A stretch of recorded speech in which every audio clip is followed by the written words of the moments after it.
Te espero a la salida. No. Es un amigo, el Flaco Núñez. Lo espero a la salida para comer una pizza. No. Detengamos la violencia en el fútbol. ¡Qué partido, eh! ¡Qué jugador, ¿no? Fijá. ¿Alcanzará para que salgamos campeones? ¿Podemos salir campeones? Faltando una fecha, estamos a 3 puntos del primero. Si ellos pierden y nosotros ganamos... no lo tengo. Me tendría que sentarme y analizarlo tranquilo. Con todo el fixture, la tabla. Le voy a decir al Flaco que me espere. ¡Oscar! ¡Espérame!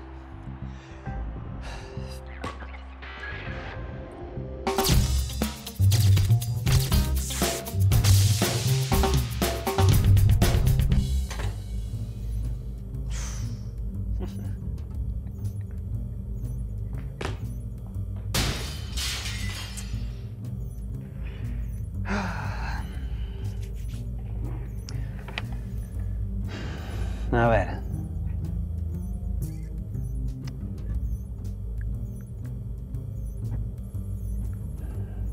¿Me ayudas?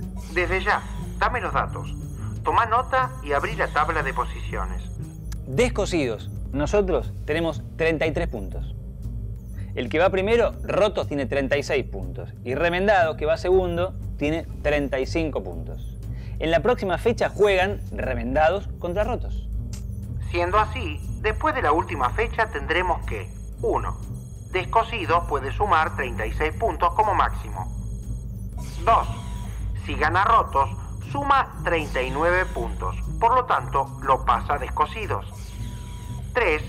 Si gana Remendados, suma 38 puntos. Por lo tanto, lo pasa a Descosidos. 4. Si empatan, Rotos suma 37. Luego lo pasa a Descosidos. 5. No pueden perder ambos, Remendados y Rotos. ¿Entonces? Eso me permite concluir que 6. Al terminar el campeonato, hay al menos un equipo que queda arriba de Descosidos en la tabla. Así que conformate con que salgan segundos, ¿no? Bien. Lo importante es jugar, no ganar. Dimos lo mejor de nosotros y la suerte no estuvo de nuestro lado, ¿no es cierto? El equipo como grupo fue de lo mejor. Yo quería ganar el campeonato. Pero pensá en lo que ganaste. ¿Amistad? Además de eso, lo que acabamos de hacer es un proceso de deducción. A ver. A partir de los 5 primeros enunciados, dedujimos que iba a haber un equipo con más puntos que Descosidos en la tabla de posiciones. Este tipo de proceder, deducir enunciados, es habitual en matemática para justificar lo que se afirma. Le pregunto al profe el uso de deducciones en matemáticas. Buena idea. Profesor, necesito su ayuda. Ya escuché. Las deducciones.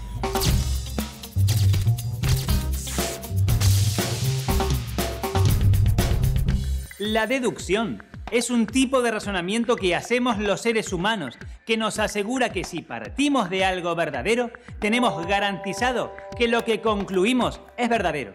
Claro que si partimos de algo falso, lo que concluimos puede ser falso o verdadero. Lo que nunca ocurre si el razonamiento es deductivo es que partiendo de algo verdadero se llegue a algo falso. La lógica se ocupa de ver cuáles de los razonamientos que usamos los seres humanos son deductivos y cuáles no. Aunque no sepamos lógica, igual nosotros utilizamos cotidianamente la misma, al igual que otros razonamientos que no son deductivos. En matemática se comienza definiendo ciertos objetos y enunciando unas pocas propiedades y relaciones que cumplen esos objetos.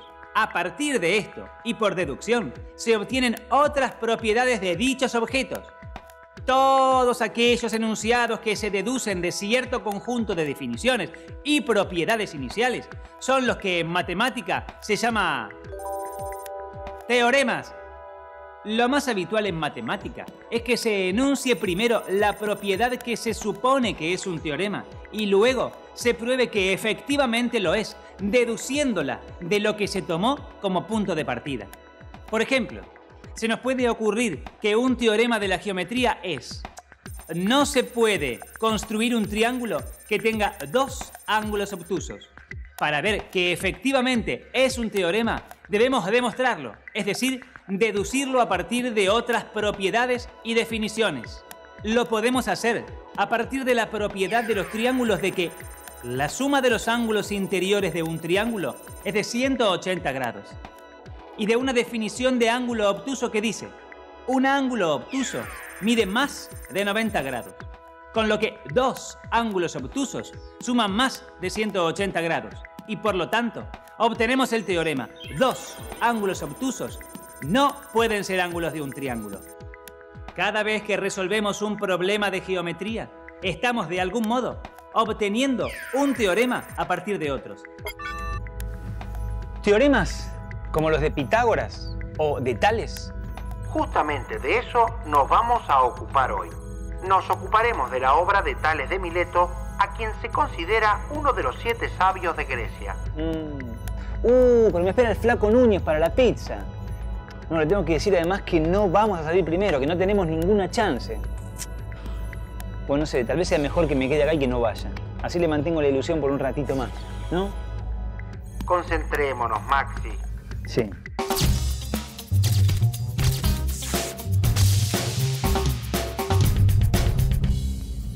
Te cuento. La matemática de nuestros días tiene una larguísima historia. Egipto y Grecia fueron dos de las cunas más importantes del conocimiento matemático. Nuestro tema nos permite un viaje al pasado y nos remonta hasta el siglo VI a.C. en la Grecia antigua. Por aquella época aparecen dos personajes, Tales de Mileto y Pitágoras de Samos, a los que se atribuyen los primeros aportes matemáticos del período. Muchos de los conocimientos desarrollados por los griegos alrededor del siglo VI a.C. se atribuyen a Tales. No tenemos elementos históricos suficientes para determinar cuántos y cuáles descubrimientos de los que se le atribuyen fueron efectivamente realizados por este filósofo, pues de hecho no existe ningún registro directo de algo escrito por Tales. En esa época, los habitantes griegos de las costas del Mediterráneo comerciaban con los pueblos de Egipto y la Mesopotamia. Esto seguramente facilitó el contacto de las culturas egipcia y babilónica con la griega.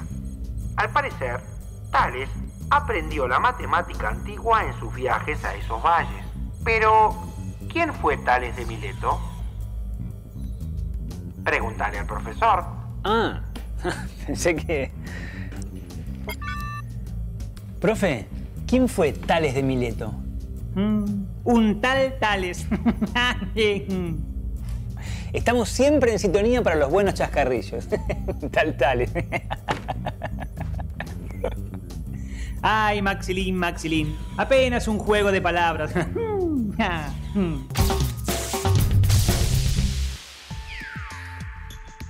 Tales nació hacia el 624 a.C. en Mileto, una antigua ciudad griega de Jonia, en la costa oeste de Asia Menor, que hoy forma parte de Turquía.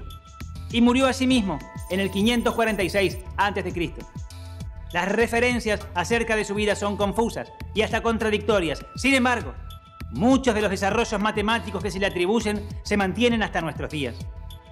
Se sabe que predijo un eclipse de sol producido en el 585 a.C., con un año de anticipación, y eso le dio un enorme prestigio.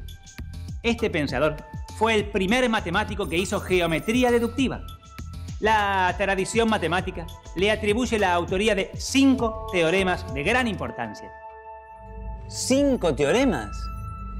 ¿Qué tal Tales? A Tales se le asignan, entre otros, los siguientes teoremas. 1. Un ángulo inscripto en una semicircunferencia es un ángulo recto. 2. Todo círculo queda dividido en 2 partes iguales por un diámetro. 3. Los ángulos básicos en un triángulo isósceles son iguales. 4. Los ángulos opuestos por el vértice que se forman al cortarse dos rectas son iguales. 5. Si dos triángulos son tales que dos ángulos y un lado de uno de ellos son respectivamente iguales a dos ángulos y un lado del otro, entonces los dos triángulos son iguales. Te veo entusiasmado con Tales. A mí lo que me entusiasma es imaginarme cómo harían en esa época para enfrentarse a estos problemas. No imaginemos más. A viajar. ¿En serio? Ya mismo.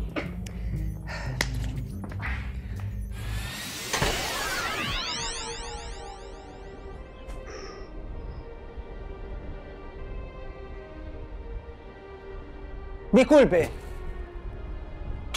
¿Usted no es Tales? Tales de Mileto. Pero en este momento no puedo ayudarlo. Si sigue en esa dirección, va a encontrar un oasis. Ah, no, me quedo con usted. Acabo de tomar un mate. ¿Mate? Sí. Caramba, jamás había oído hablar de esa bebida. Ah, sí. Hay tanto por conocer. Pero déjeme seguir, por favor. ¿Qué está haciendo? Intento medir la altura de la gran pirámide de Gizeh. ¡Oh! ¡Qué antigua que luce ya, eh! Claro, estamos en el siglo V a.C. Ya tiene 15 siglos la pirámide. Usted y yo debemos hablar. Maneja información desconocida para mí. Sí, algo manejo. Pero concentrémonos, don Tales, como dice un amigo mío. Sí. Si yo mido el largo de su sombra, en el momento exacto en el cual la sombra de una persona es igual a su propia altura, voy a obtener así la altura de la pirámide. Claro, mirá, está bien, ¿eh? Sí. Y usted me va a ser de gran ayuda. Por favor, parece aquí, justo aquí. Eso es. Veamos su sombra. Tales. Un momentito, por favor. Sí. Perfecto. A ver. Don Tales. Sí. Tales. Un momentito, por favor. Lo miro así. Tengo aquí algo justo, creo que... Don Tales, yo me tengo que ir. Después nos vemos. Debemos vernos. Ah, sí.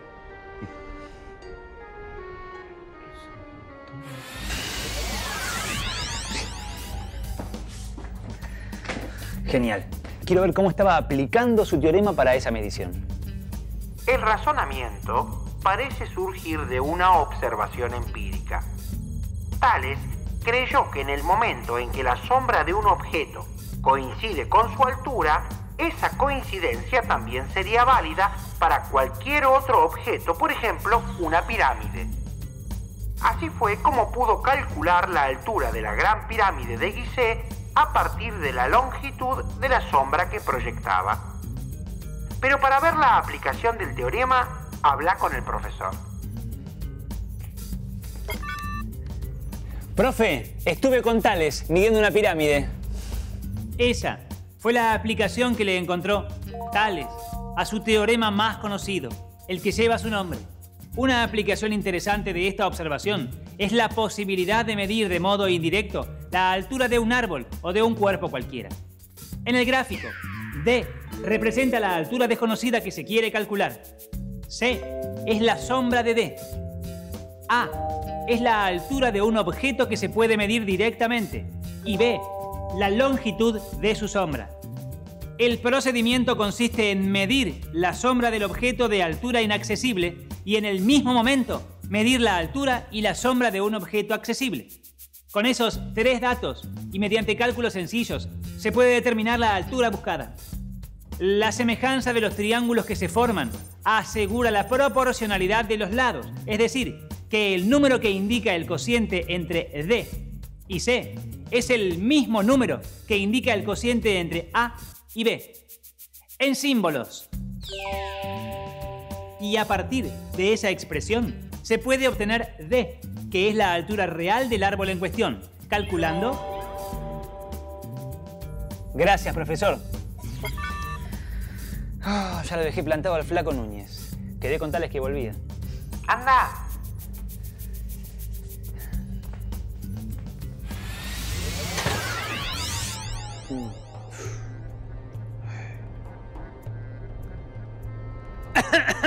Pero mi amigo... mi amigo, justo cuando lo necesito. Para servirlo, Tales. Sí. Bien, voy a medir la distancia que hay desde ese barco hasta la orilla y para eso necesito de su ayuda. Bigote para arriba. ¿Perdón? Dale, dale. Bien, a ver, párese por allí, por favor. Vaya, debe pararse exactamente en el lugar donde pueda ver al barco con un ángulo de 90 grados. Sí. Mientras tanto, yo me voy a parar aquí, que tengo una visión de 45 grados. Ah. Y lo que voy a hacer ahora es tomar la distancia entre nosotros dos. Sí. Aguárdeme, por favor. Veamos. Sí. Le dejo una marca, Tales, porque yo me tengo que ir yendo. ¿Eh? Sí, es un minutito, por favor. No se me mueva de ahí, por Ahí está, favor, ahí está. amigo. Sí. Es esa. A ver, bien. Sí. Siempre tan apurado. ¿Qué me... Sí. Después nos vemos, ¿eh? Hasta luego. Recuerde, debemos vernos. Sí, sí.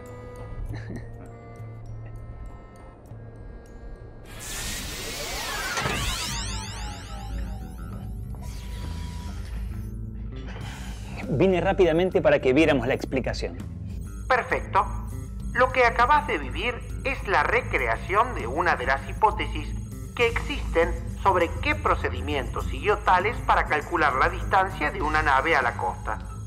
Es una de las explicaciones. De lo que no hay duda es de que lo hizo. Algunos estudiosos sostienen que usó el mismo método que emplearían siglos después muchos agrimensores para calcular la distancia de un punto a otro inaccesible y que está basado en el teorema de los triángulos isósceles. Repasemos el monitor. En este caso, para calcular la distancia de un barco a la costa, dos observadores se colocan de manera que uno de ellos ve el barco con un ángulo de 90 grados con relación a la línea de la costa y el otro observador lo ve con un ángulo de 45 grados. En ese caso, la nave y los dos observadores están exactamente en los vértices de un triángulo isósceles rectángulo en el que los dos catetos son iguales. Basta entonces con medir la distancia entre los dos observadores para conocer la distancia del barco a la costa. Eso fue exactamente lo que sucedió. Maxi, recordá que se trata de una realidad virtual a la que viajás. Tiene fines didácticos, no es documental. Pero, siempre viendo un problema donde no lo hay, aguando la fiesta, mostrando la hilacha, buscándole el pelo al huevo, buscándole la quinta pata al gato. ¿Te conté alguna vez de mi gata, Milleta? Tenía 3 patitas, pobrecita. Resulta que una vuelta estaba correteando una libélula. Concentrémonos, Maxi. ¿Pero por qué no voy entonces? Y veo otra de las hipótesis de cómo lo hizo Tales, en vivo y en directo. Era lo que te iba a proponer. Así me gusta, con ganas, ya vengo.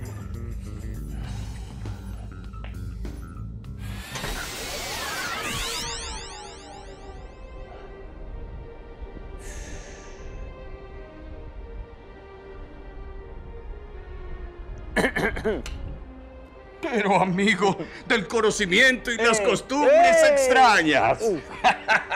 Llega justo a tiempo para ver cómo hago para medir la distancia a la que está aquella nave.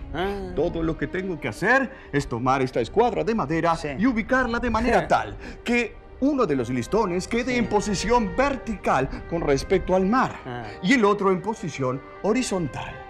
¿Comprendes? Sí. Ahora miro y por donde pasa mi mirada con respecto al listón horizontal, marco una intersección.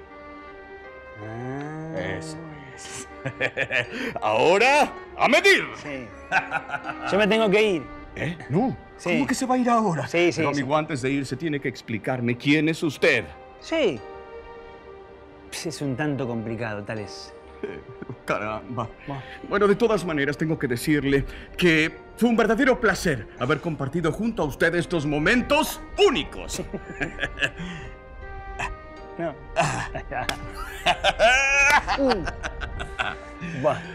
Vaya, tranquilo.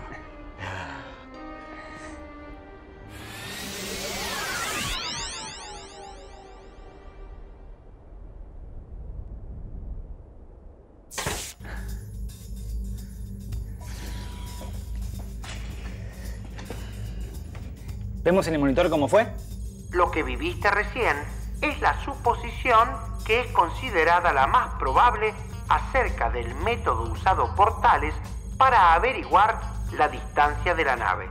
Si la nave se encontraba en un lugar P, Tales se habría subido a una torre QB de altura conocida, ubicada en la costa a la orilla del mar, con una escuadra formada por 2 listones de madera en ángulo recto.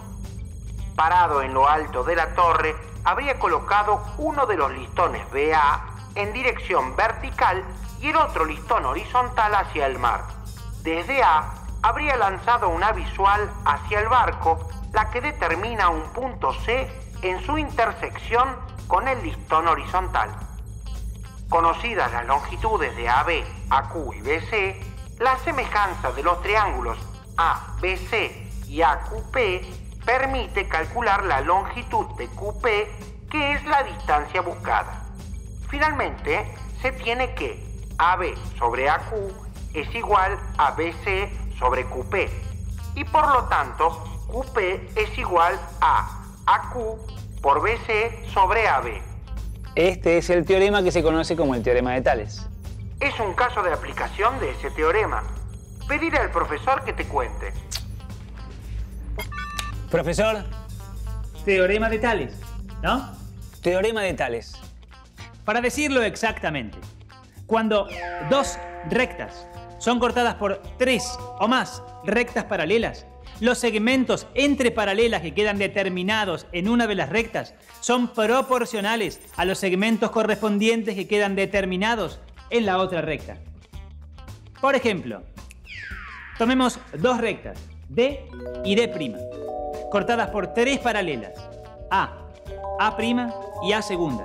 Son los puntos de intersección de la recta D con las rectas paralelas. Y B', B' y B segunda, los puntos determinados sobre la recta D' al intersectarse con las paralelas. El teorema de Tales afirma que... O también...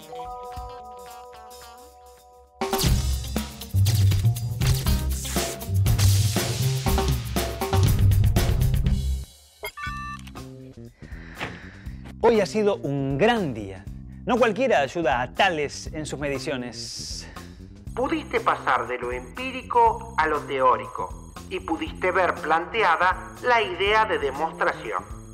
La geometría de Tales marca el inicio de la geometría como una auténtica ciencia que es como la concebimos hoy en día. Lo digo otra vez. ¿Qué tal, Tales? Hoy conocimos el trabajo de Tales de Mileto.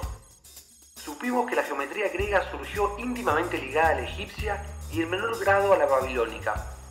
Estas eran esencialmente prácticas y se orientaban al cálculo de magnitudes en agrimensura o arquitectura. Con la aparición de Tales se va dando un paso de lo empírico a lo teórico, a la vez que se plantea la idea de demostración que en un principio es experimental, basada fundamentalmente en la simetría, la visualización y la superposición. En sus comienzos, estas demostraciones son más convincentes que rigurosas, pero no menos valiosas por este detalle. La geometría de Tales marca, por lo tanto, el inicio de la geometría como una auténtica ciencia que es como la concebimos hoy en día. La carencia del rigor que se le atribuye puede quedar en un segundo plano, por sus aportes, que son el punto de partida de la transformación de la matemática experimental hacia la matemática como ciencia deductiva.